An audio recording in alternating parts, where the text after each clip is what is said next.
খাঁচায় বন্দী হয়ে থাকা পাখির মতো উঠতে চেয়েও হয়তো উঠতে পারেননি।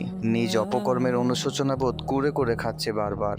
আবার অনুশোচনার সেই জায়গা থেকেই হয়তো কোনো ইবাদত গুজার বান্দাকে দেখে আফসোস করে বলে উঠেছেন, তোমার বন্ধু উপরতলায় বাসা। সে উপরতলার বাসিন্দা কিনা তা আমরা জানি না, তবে আপনার একটু দূরদর্শিতাই পারে তাকে অতিক্রম করে যেতে। হতে পারেন তার চাইতে উপরতলার কেউ।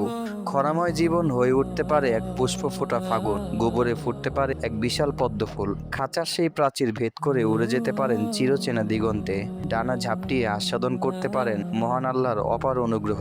ফলে আপনার পাপকর্মই হয়ে উঠতে পারে জান্নাতে যাওয়ার অন্যতম পাথেয়। ভাবছেন কিভাবে সেটা সম্ভব?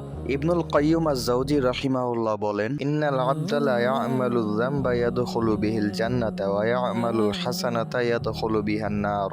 ক্বালু কাইফা? ক্বালা ইয়া'মালু যামবা ফালা ইয়াজালু নুসবা আইনাইহি খাইফাম মিনহু মুশফিকান ওয়াজিলান বাকিয়ান নাদিমান মুস্তাহিয়ান মির রাব্বিহি তাআলা নাকিসার রা'সি বাইনা ইয়াদাইহি মুনকাসিরাল কলবি লাহু ফায়াকুনু যালিকা যামবু সাবাবা সাআদাতিল আবদি ওয়া ফালাহিহি হাত্তা ইয়াকুনা যালিকা যামবু আনফা'a লাহু মিন তাআতিন কাসীরাহ বিমা তারাত্তাবা আলাইহি মিন হাযিহিল উমুরি আল্লাতী বিহা সাআদাতুল আবদু ওয়া ফালাহুহু হাত্তা ইয়াকুনা যালিকা যামবু সাবাবা দুখুলিহিল জান্নাহ। অর্থাৎ নিশ্চয়ই বান্দা তার কৃত পাপ কর্মের কারণেও জান্নাতে প্রবেশ করে থাকে, আবার তার ভালো কাজের মাধ্যমেও জাহান্নামে প্রবেশ করে। লোকেরা জিজ্ঞেস করলো সেটা কিভাবে হয়? তখন তিনি বললেন, একজন লোক পাপ করলো, ফলে তা বারবার তার চোখের সামনে ভেসে ওঠে।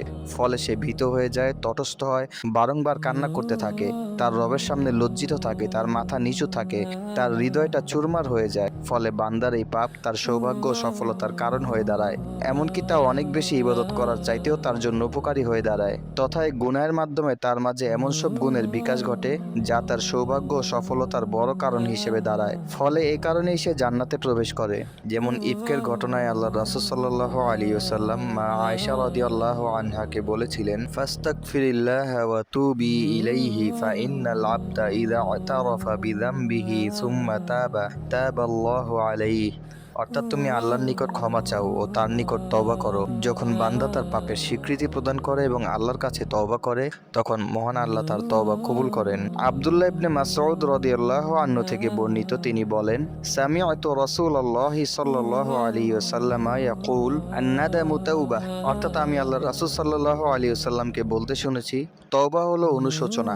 মুহাম্মদ বিন সালেহ আল মুনাজ্জিদ হাফিজাহুল্লাহ বলেন, ওয়ান-নাদমু ফীহি মা ইউহমাদু ওয়া ফীহি মা ইউস্তানকারু ওয়া ইউফাররিকু বাইনাহুমা বিন-নাযরি ইলা সাবাবিহি ওয়া আথারিহি ফালা শাক্কা আন্না আন-নাদামা আল্লাযী ইয়াবআসুহু ওয়ুকুউল ইসয়ানি মিনাল আবদি হুয়া আমরুন মাহমুদুন ফালা ইয়াকুনু মিনাশ শাইতানি। অর্থাৎ অনুশোচনার মধ্যে রয়েছে প্রশংসনীয় কাজে ধাবিত করা, এবং রয়েছে মন্দের প্রতি অস্বীকৃতি জানানো, এবং রয়েছে মৌলিক প্রভাব ও কারণগুলোকে সামনে রেখে জ্ঞান ও দূরদর্শিতা সহকারে এই দুয়ের মধ্যে পার্থক্য করা। তাই সন্দেহ নেই অনুশোচনা এমন একটি বিষয় যা বান্দাকে পাপ সংগঠিত করতে বাধা দেয়, যা একটি প্রশংসনীয় বিষয়। আর এই বিষয়টি শয়তান থেকে আসে না। আর ভুলে গেলে চলবে না, অনুশোচনা হলো তওবার আরো একটি প্রধান শর্ত। সুবহানাকাল্লাহুম্মা ওয়া বিহামদিকা আশহাদু আল্লা ইলাহা ইল্লা আনতা আস্তাগফিরুকা ওয়া আতুবু ইলাইক।